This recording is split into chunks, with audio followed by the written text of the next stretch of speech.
Happy Monday morning. Keith Tebow with you on another summer week here in the Greater Fall River area. Hope you're all having a great time. Hope you were really cool this weekend. It was a really hot weekend. Another hot couple of days ahead of us, but we'll get through it. And I always say it's always better than shoveling snow. You don't have to shovel the humidity. Anyway, one of the things we've tried to do throughout since the beginning of COVID-19 is we've done a number of these interviews. We've talked to a lot of city officials. We've talked with, city government officials. We haven't spent a lot of time with city councilors. We're going to do that today. I'm pleased to be joined for a few moments this morning by City Councilor Trott Lee. Councilor, how are you? Welcome. Thank you for having me on, and hope you're having a good morning. I am, and hopefully you are as well.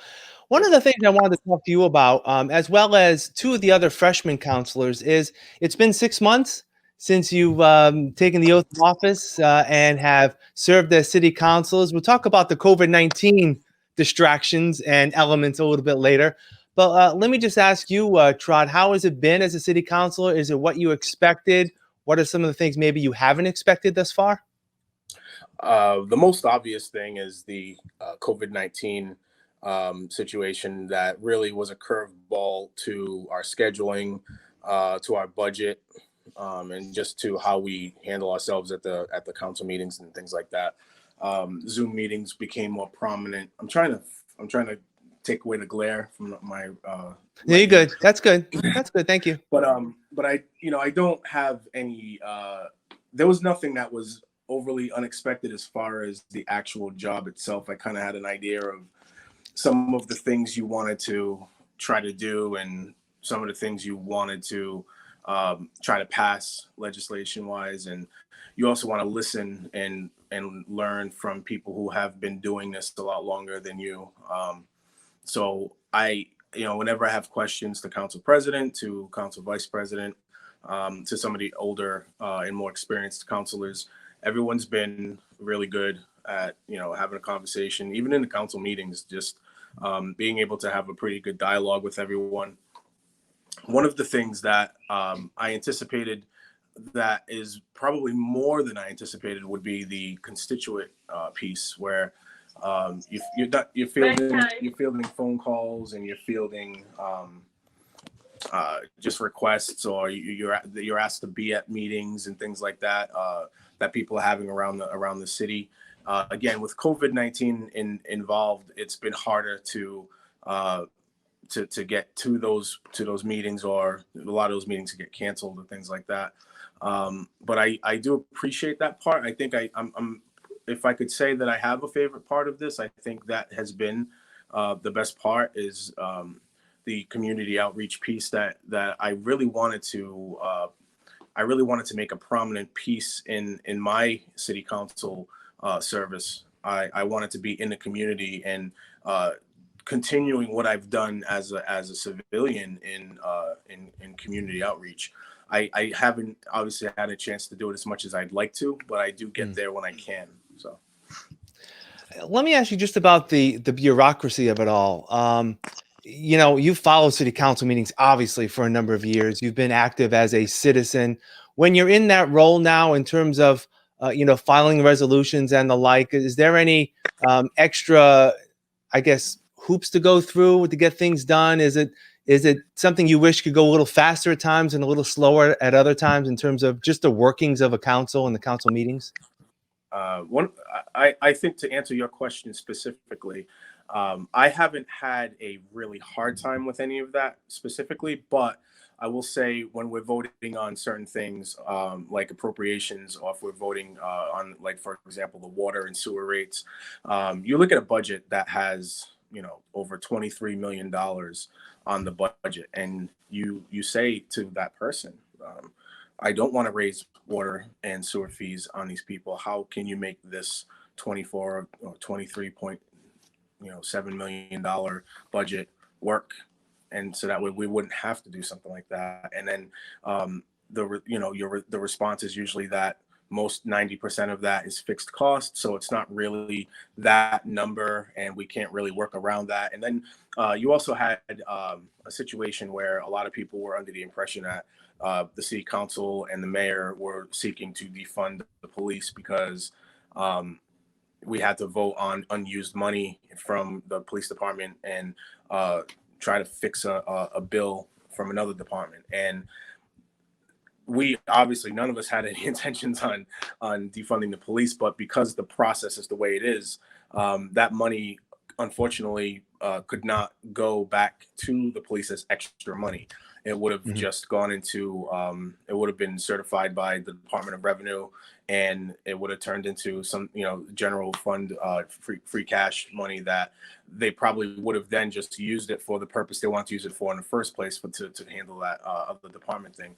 I think the public, and not even just the public, I think some entities out there believe that we have the ability to just give departments extra money on top of what they're budgeted for, and it doesn't work that way. And I think, and it's we have to explain that process to people, and it's, you get a lot of inboxes, you get a lot of emails, you get a lot of things, and you're the elected official, and a lot of things fall on you, even though you're not a part of that process. Sometimes we weren't a part of that police department not spending that money, but here we are at the end of it, after the fiscal year is over, Mhm. to try to cover that. So it's just those kind of things. I think the bureaucracy doesn't reach the people, the process doesn't reach the people, and you end up either the good guy or the bad guy in some of these situations. And when you put your name on the ballot, that's what you try to field and anticipate, but Yeah.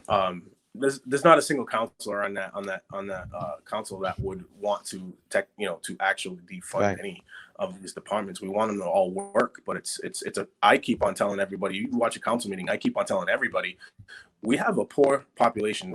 70% of the population is check to check at best, Yeah. and in Fall River, and it's hard to keep on seeing our government entities trying to squeeze the pockets. So I'm one of those. I'm going to be one of those no votes for a lot of these things. I am going to be a yes vote for some of these things. If I feel like it's the right thing to do, but I'm always going to be looking out for the taxpayer, and I think it's hard to do that with that bureaucratic process that you're talking about. Right. Right. And I know it's also not so difficult when people, we've done this forever, right? We tend to hear about an issue and we react to it right away. Obviously, with social Never media, that exactly. reaction is hitting us in the face a lot quicker and, in rapid succession. And that's when you have the issue with the moving of the police money into the DCM from last week, where people get the perception that you're taking money away from police. And that's something that we just have to deal with at this point, right? Just dealing with the reactions of people, and we're seeing more of it and hearing more of it than we ever have. I'm not sure if you're hearing any static on the end. When you're speaking, I, you have a lot of static. yeah, and I am a little bit, but when you're speaking, it's fine. So, Okay. In regards also to just the increase in violence and things like that. So some of the internet news articles were coming out, and they were putting these pieces together where they were saying, with the uptick in crime in Fall River, City Council votes to do this. So it sort of looked like we were doing it in the face of that, when it's just, that wasn't, obviously that wasn't the case. And in regards to that, we all recognize that the police department at Fall River is actually not funded and not staffed up as high as it could be in other towns and cities. And so it's another hard thing to figure out, how that department is going to manage the situations that go on in the city the way it is. We had a really intense car chase yesterday morning, and those are just the things that, like, I have nothing. There's been a lot of argument about racism in the police departments around the country and things like that, and I myself recognize that there has been systemic racism in police departments since the beginning of our country. But in Fall River specifically, we have hardworking police officers, and then there's hardworking police officers all over the country. But I've had a front row seat over the few years to see a police department that is understaffed and it doesn't get the amount of money that it probably could or should from in comparison to other towns and cities. And they work hard, and they do what they can. Is it perfect? It's definitely not perfect. I don't think anybody's perfect. I'm not perfect. You know how that goes.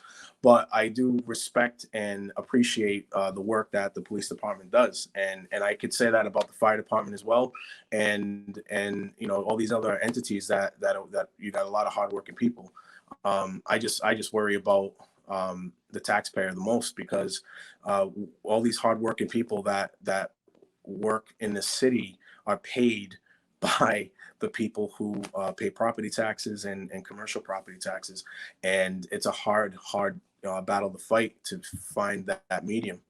And it's Yeah. a lot of hard questions going to be asked, especially when we have the new school coming in, and Right. that's going to be a really heavy burden on a lot of people's wallets. It's going to be hard Yeah. to do that. So. Yeah. Let me ask you, in terms of in terms of the budget, what are you looking for? I know the mayor hasn't, he's hoping to present a full FY 2021 budget, hopefully for your August meeting. What is it? Are you looking at specifically? Are you looking at the, I would expect, because it's been sort of the case over the past few years, that the city will go to the 2.5 threshold. I guess, what are your expectations, and what will you hope to prioritize when that budget, when you see that budget next month? Well, we want to make sure we talk to all the department heads to make sure they have what they need. We don't want to have a situation again where we see 300, almost, three to $400,000 not being spent somewhere where it could be spent. We want to make sure that not only are the department heads getting what they need, but that they're doing what they need to do service-wise. So those are the major things I want to see. I always see it in every budget whenever they come out, because they come out to the public as well. I always make sure that the veterans are squared away, which I anticipate they will be. I have people that contact me from all over the place, asking about cuts, asking about layoffs, asking about those things. So I'll keep an eye on that as well. I've gotten for the record, I've gotten no word from anyone that we're going to be seeing layoffs or anything like that. So that right now, as of July 20th at almost 10 o'clock, I have not gotten that information from anyone. So so I want to make sure of that. Those are the things I want to keep an eye on. I recognize that this year was a very unique year in regards to the COVID-19, and we didn't get a lot of funding from the marijuana dispensaries that we were anticipating to get. We were transitioning out of a very volatile mayoral race, and just some, I would say over the past 2-3 years, just a very volatile situation between the mayor and the city council, and just the public in general. You have the situation where the mayor goes to jail 2 times, in a span of a few months, and there's going to be a lot of turmoil based on that. So we're trying to just make sure everything's stable, make sure our departments have what they need, and that the taxpayers looked out for. Those are the major things that I'm looking at, and when we have those meetings, I think you'll see that reflected. You'll see that's what my efforts will be. I know there's 8 other councilors that have other efforts that they're going to put forth as well. So Right. Let me ask you, what committees are you on, and have you been able to become engaged in those committees? I've been mostly engaged in the ordinance committee. I'm also on the real estate committee, which actually is pretty interesting too as well. But I am the chair of the health and environment and environmental affairs, and that was the one I wanted the most when council president was asking councilors what they would be interested in, and I'm glad now that we can get back into the office and get back into council chambers and do the work, because we have a few things on the agenda, but I know there's some other things I would like to put on the agenda. I would like to we talked about composting, so that's actually going to go into the ordinance committee. Fortunately, I'm on that, and that was actually facilitated by Mr. John Perry more than anybody. He told me in one of the council meetings when we were doing Zoom meetings, he's like, "Counselor, I heard you out there on the campaign trail, almost word for word," and he said, "We want to establish at least an opportunity for people to compost, and I would like to see the composting hopefully be effective enough that it can bring down some of the solid waste costs, and we can do something productive, for the environment in the city." And just to recognize, I've had a volatile, situation out there with one of the former candidates, but he had a good citizens input and asked about the price of the barrels. So I think it's fair to ask about the price of those barrels, because $25, in my opinion, isn't high, but I'd like to hear from more people and see if there's other communities that have done something different, and I'm open to that. So those are the kind of the things that I'd like to do from the subcommittee level, and with my goal being to help the environment. I've always cared about the environment from day one that I've ever gotten involved in city politics, doing cleanups and things like that. But also, from my position as a city councilor, I'd like to try to leave some type of lasting legacy there of making sure that we are moving in the right direction on that note. So, City Councilor Trott Lee, I appreciate your time, and we'll talk again soon. Good luck to you. We'll talk. Thank you again for having me. Keep me and you've been doing this for a long time. I'll do as many as you want, so no worries about that. All right. All right, Councilor, take care. Thank you. Yeah. Also want to thank you for joining us today on this Monday. I'm Keith Tebow, FRCmedia. Have a great Monday.